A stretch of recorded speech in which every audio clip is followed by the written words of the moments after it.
जय हिंद दोस्तों। हम लोग इस टॉपिक में करेंगे न्यूक्लियर एनर्जी के बारे में।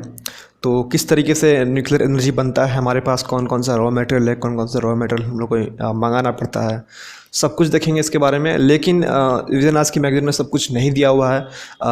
रस्तनिल मैम की एक वीडियो है यूट्यूब पे, मैं आपको लिंक डाल दूंगा। मृणाल सर के यूट्यूब चैनल में है। ज्योग्राफी का जो सीरीज है उनका, उसके उसमें था ये। मैंने वहीं से कवर किया है ज्योग्राफी, और आप भी कर सकते हो। काफ़ी बढ़िया जगह है। और कनिष्क कटारिया का मैं वीडियो देख रहा था, तो उन्होंने बोला था कि मैंने भी वहीं से ज्योग्राफी किया है। ठीक है, तो आप भी वहाँ कर सकते हो। चलिए शुरू करते हैं इसको। Let's begin this. 14 कंट्रीज़ के साथ हमारा न्यूक्लियर एग्रीमेंट है, ताकि हम 14 कंट्रीज से इंपोर्ट एक्सपोर्ट जो भी कर सकते हैं, चीज़ें मंगवा सकते हैं। ठीक है, और ये न्यूज़ में इसलिए था कि कुंदाकुलम एक न्यूक्लियर पावर प्लांट है जो रशिया बना रहा है। ठीक है, इंडिया में हम लोग अभी भी उतना ज़्यादा डेवलप्ड नहीं है न्यूक्लियर सेक्टर में, इसीलिए हम लोग को बाहरी कंट्रीज़ का हेल्प लेना पड़ता है। ठीक है,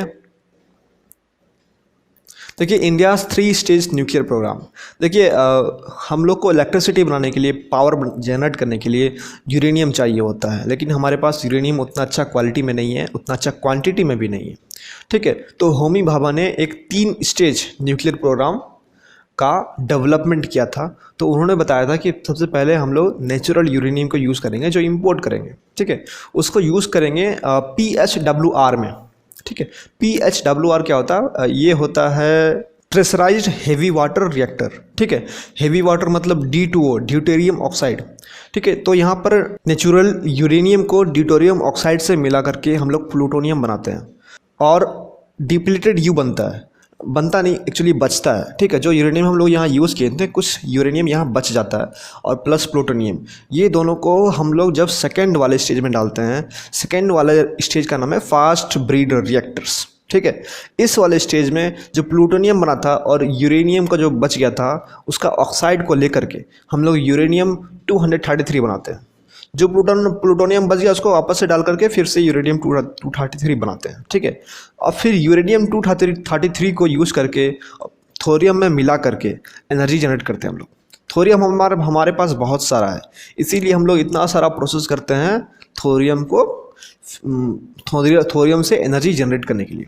देखिए आप मैम की वीडियो देखोगे तो आपको सब कुछ क्लियर हो जाएगा, लेकिन मैं बता दूँ क्या कि कोई भी एक रेडियो एक्टिव एलिमेंट होता है जिससे हम लोग को न्यूक्लियर एनर्जी जनरेट करना होता है, तो दो तरीके से कर सकते हैं, या तो फिजन से या तो फ्यूजन से। ठीक है, तो जो नेचुरली ऑक्यूरिंग रेडियो एक्टिव एलिमेंट होते हैं वो बेसिकली जो अगर हम लोग यूरेनियम का बात करें तो 99.3% वो फिसाइल नहीं होते, मतलब उससे हम लोग एनर्जी जनरेट नहीं कर सकते। ठीक है, और 0.7% जो है फिसाइल होते हैं, मतलब 0.7% से हम लोग एनर्जी को जनरेट कर सकते हैं। लेकिन जो थोरियम हमारे पास अवेलेबल है उससे बिल्कुल भी जनरेट नहीं हो सकता, वो पूरा का पूरा नॉन फिसाइल होता है। ठीक है, तो उसको फिसाइल बनाने के लिए ये यूरेनियम 233 को हम लोग इस्तेमाल करते हैं, जो हाईली फिसाइल है।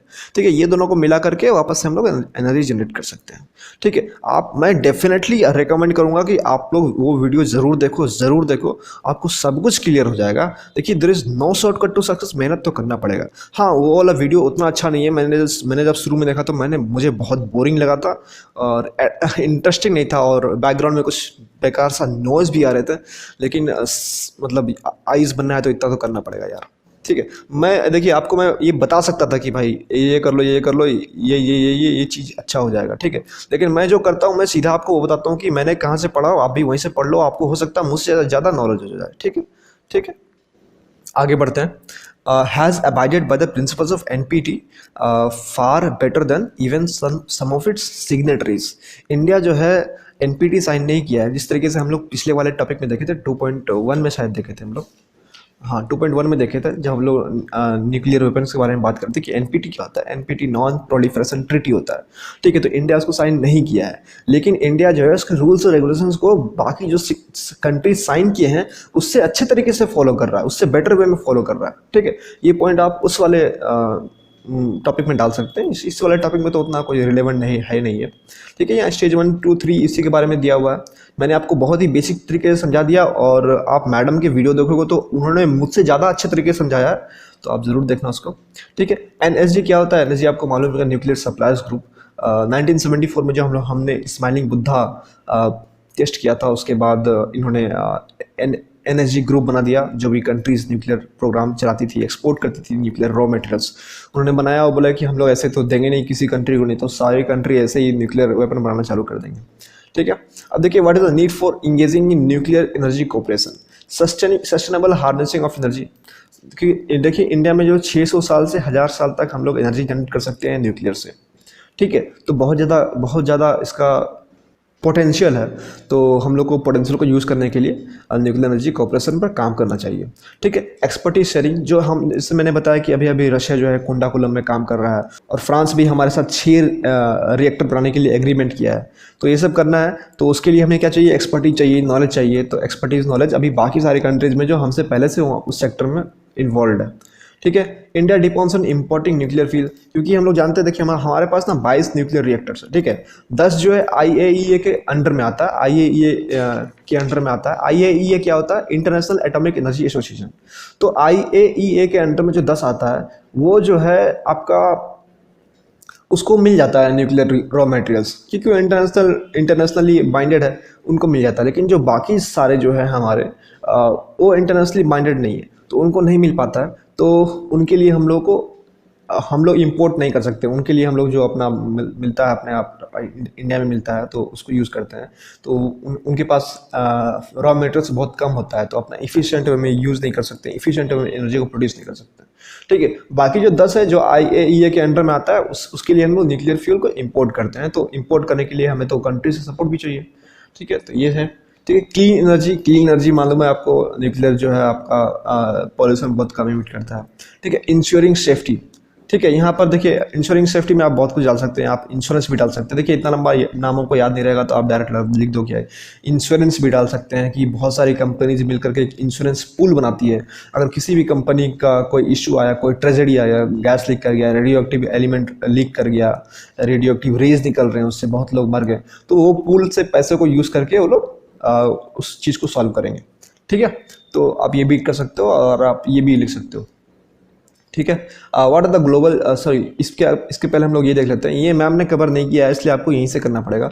इंडिया फ्रांस का जो रिश्ता है, मुझे दिखा कि 1950 से ये स्टार्ट हो गया है। बहुत अच्छा था रिश्ता 1950s में, सॉरी। अब तभी से फ्रांस का रिश्ता इंडिया के साथ बहुत अच्छा रहा। ठीक है, 1974 में जब हमने स्माइलिंग बुद्धा टेस्ट किया था, तो फ्रांस जो एकलौता एशियन कंट्री था जो हम लोग को सपोर्ट किया था। कमेंट मतलब सपोर्ट करना। ठीक है, 6 यूरोपियन प्रेशराइज्ड रिएक्टर्स, जैसे कि मैंने बताया कि फ्रांस जो है हमारे यहाँ 6 यूरोपियन प्रेशराइज्ड रिएक्टर बनाने के लिए एग्रीमेंट किया है। तो ये चीज़ें लिख सकते हैं हम लोग। ठीक है, ये चीज़ें लिख लीजिए। ये चीज़ जो है ना, हमारा जो इंटरनेशनल रिलेशंस का जो पार्ट है। अब जैसे कि फ्रांस और इंडिया के जब हम लोग रिलेशंस पे नोट्स बनाएंगे, कंप्लीट नोट्स बनाएंगे, तो ये वाला हम वहाँ इंटीग्रेट कर सकते हैं। अगर वहाँ पर नहीं हुआ तो इंटीग्रेट कर देंगे, अगर हुआ तो बहुत अच्छी बात है। इंडिया रशिया, देखिए 1950 से फ्रांस में और 1960 से रशिया के साथ हमारा अच्छा दोस्ती है, और 2008 में हमने साइन किया था कुंडाकुलम, जो अभी बनना स्टार्ट हुआ है। ठीक है, US India civil nuclear agreement, US के साथ क्या एग्रीमेंट है, 123 एग्रीमेंट बोलते हैं इसको। NSG granted clean waiver to India in 2008। जैसे कि हम जानते हैं कि NPT को हमने साइन नहीं किया है, तो NSG में हमारा जाना काफ़ी मुश्किल था। चाइना जो है बहुत रोकता है हम लोग को जाने के लिए, चाइना रोकता है। लेकिन हमारे यहाँ पर हमें 2008 में क्लीन चिट मिल गया था, हम लोग कर सकते हैं, ट्रेड कर सकते हैं। ठीक है, न्यूक्लियर सप्लायर ग्रुप है NSG मतलब। इन 2009 India signed an agreement with IAEA। तो हमने देखा कि 10 हमारा रिएक्टर्स IAEA के अंडर में है, तो हमने वो साइन किया है। ठीक है, इंडिया जापान, ये 2016 में एक हम लोग एग्रीमेंट साइन किए थे। ठीक है, इस एग्रीमेंट में एक नलिफिकेशन क्लॉज है कि अगर इंडिया न्यूक्लियर टेस्ट परफॉर्म करता है, तो ये जो है एग्रीमेंट अपने आप खत्म हो जाएगा। ठीक है, अब देखते हैं what are the challenges associated with India's civil nuclear engagements. Civil nuclear basically क्या होता है ना, आपको जो इलेक्ट्रिसिटी पैदा करना होता है उसको सिविल न्यूक्लियर बोलते हैं। नॉर्मली जो आपका बहुत सारे होते हैं ऐसे वेपन बनाने के लिए, तो उसको बोलते हैं नॉर्मल न्यूक्लियर ऐसे। अगर ठीक है, ग्लोबल चैलेंजेस में क्या है, non signatory to the MPT, हम लोग सिग्नेटरी नहीं है, तो ये एक बड़ा इशू है। ठीक है, डोमेस्टिक चैलेंज, जैसे कि प्रोटेस्ट वगैरह होता है कहीं भी, मान लीजिए आप प्लांट बैठाते हैं, तो ज़मीन को ये लेना पड़ता है, इन्वायरमेंट को हानि होगा। ठीक है, वहाँ का जो प्लांट है, वहाँ का जो वाटर बॉडीज़ है, उसको हानि हो सकता है, क्योंकि इंडस्ट्री से पानी आता है, कंटेमिनेटेड पानी आ सकता है, न्यूक्लियर न्यूक्लियर चीज़ है ना भाई। तो देखिए यहाँ पर आप एग्जांपल डाल सकते हो इसमें, ठीक है। जैतापुर पावर प्लांट में ने 938 इको सेंसिटिव जोन जो महाराष्ट्र में था उसको डिस्ट्रॉय किया, ठीक है। आप ये लिख सकते हो न्यूक्लियर लाइबिलिटी, जो भोपाल का ट्रेजेडी हुआ अभी तक उसको विक्टिम को अभी तक अच्छे से कॉम्पेंसेशन नहीं दिया गया, तो ये भी एक लिख सकते हैं। Safety of nuclear non nuclear materials, Chernobyl and Fukushima में जो न्यूक्लियर डिजास्टर हुआ है उसके लिए इंडिया तैयार नहीं है, बाकी सारे स्टेट से बोलते हैं नहीं नहीं हमारे यहाँ मत बनाओ, ठीक है। तो ये सारी चीज़ें लिख सकते हो, ये बहुत ही कॉमन सेंस की चीज़ें हैं, ठीक है। एक दो एग्जाम्पल आपको याद करना पड़ेगा, ये तो कॉमन सेंस की, ये तो सबको मालूम ही होगा। ये एग्जाम्पल याद करना पड़ेगा, ये एग्जाम्पल तो भोपाल गैस स्टडीज सबको याद है यार, ठीक है। चेरनोबिल फुकुशिमा याद कर लो यार एग्जाम्पल, तो ये सब हो जाएगा, बहुत ईजी है, ठीक है। What can be done to overcome these challenges, देखिए जैसे कि मैंने बताया कि जो भी था इश्यूज में सबको आप लिख दो उठा के उल्टा करके चैलेंजेस में, ठीक है।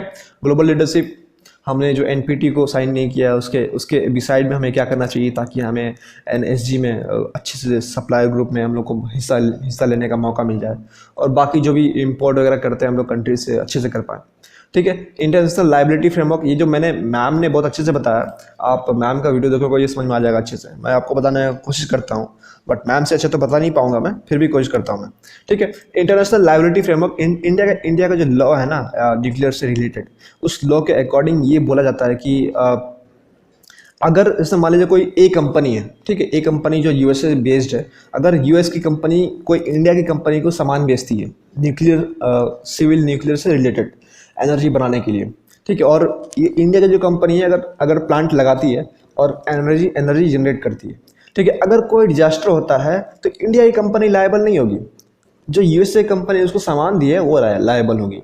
तो इसीलिए यूएस की कंपनी जो है ना इंडिया में आने में रिलेक्टेंट फील करती है, ठीक है, बोलता नहीं नहीं भाई अब कौन गलती करेगा, हम ही को सजा मिलेगा भाई, गलत बात है।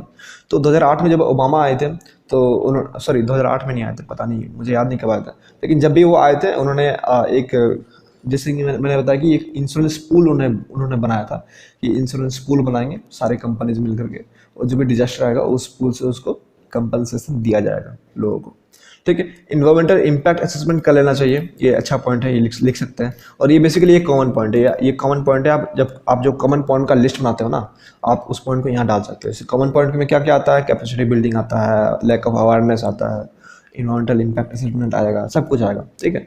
आपका जो गाइडलाइन होता है ना, आपका जो डायमेंशंस होता है, आप आंसर अलग अलग डायमेंशंस में लिखने के लिए एक फ्रेमवर्क बनाते हो, ठीक है। जैसे एक टॉपर ने बताया था स्पेशल करके, SPECIEAL शायद, हाँ EL शायद या EL, ठीक है। AL तो नॉर्मली होता है लेकिन यहाँ पर EL है, ठीक है। मैं डाल दूंगा आपको, वो भी डाल दूंगा मैं अपने टेलीग्राम चैनल में, S for society, P for polity, SPE for economic, ऐसे करके सारे हैं, ठीक है। मैं डाल दूंगा आपको, तो देख लेना आप। तो ये टॉपिक हमारा ख़त्म हो गया, लेकिन मैं बोलूँगा आप ज़रूर देखो क्योंकि इसमें बहुत सारी चीज़ें हैं जो मैंने अभी तक नहीं बताया, क्योंकि बताना पॉसिबल नहीं है, मैम ने ऑलरेडी कवर कर लिया है और मुझे नहीं लगता कि मुझे डबल मेहनत करने की ज़रूरत है इसमें, और आप ज़्यादा अच्छा देख पाओगे अगर मैम से पढ़ोगे, तो भाई IAS हो तो मुझसे काफ़ी बेहतर होगा ही, मैंने भी वहीं से पढ़ा हो, आप भी वहीं से पढ़ लो, ठीक है। तो मिलते हैं आपसे नेक्स्ट टॉपिक में, so thank you for listening.